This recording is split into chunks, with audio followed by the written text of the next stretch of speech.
Hi, I'm Cindy Blake, the most recent CEO Shadow, and by day I am the Senior Product Marketing Manager for Secure and Defend. So I want to take just a minute to respond to the question that colleagues asked me about why I applied for the CEO Shadow program. Visibility is really a double-edged sword. It can work for you or it can work against you, and it's somewhat a calculated risk. So can I learn a lot and contribute value without making a fool of myself or damaging my own reputation? And it really takes a bit of trust in the CEO, but also faith in yourself.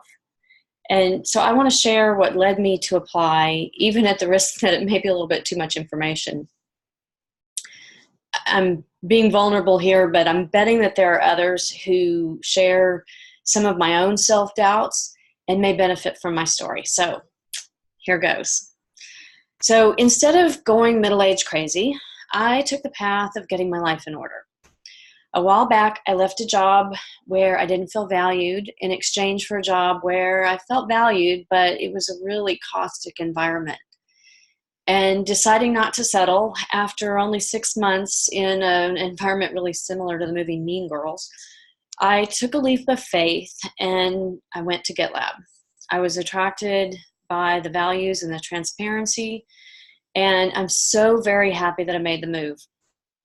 At GitLab, not only do I feel like my contributions are valued, but I feel respected at the same time and a genuine kindness in the organization.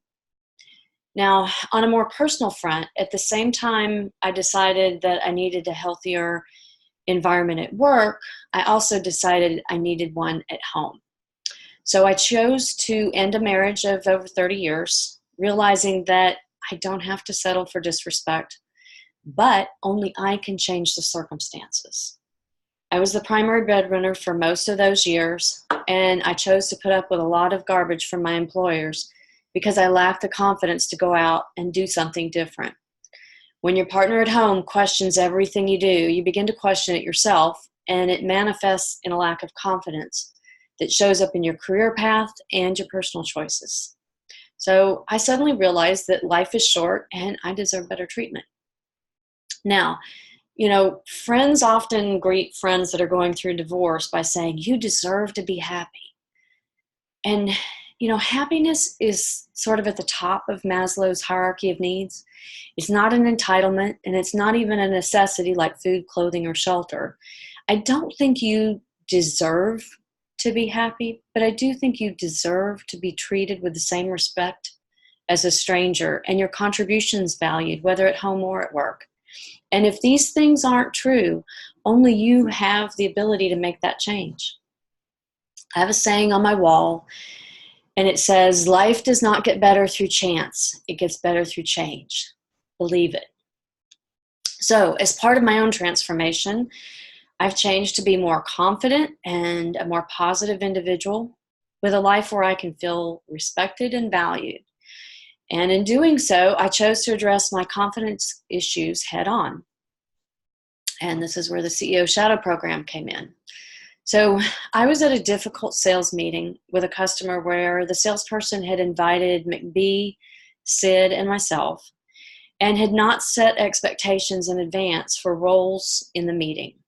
Now, I didn't want to speak before the CFO or Sid, so I was rather quiet. And McBee was slacking me and asking me, "Why aren't you speaking up?"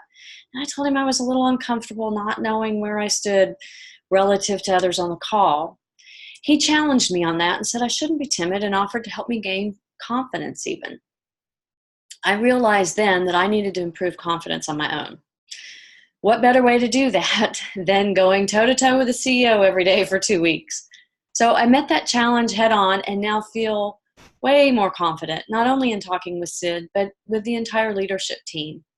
So I'm so grateful for the opportunity that the CEO Shadow program has afforded me, and for Sid's hospitality and patience. I hope this story is helpful to anyone that might share struggles similar to my own, and be brave and carpe diem.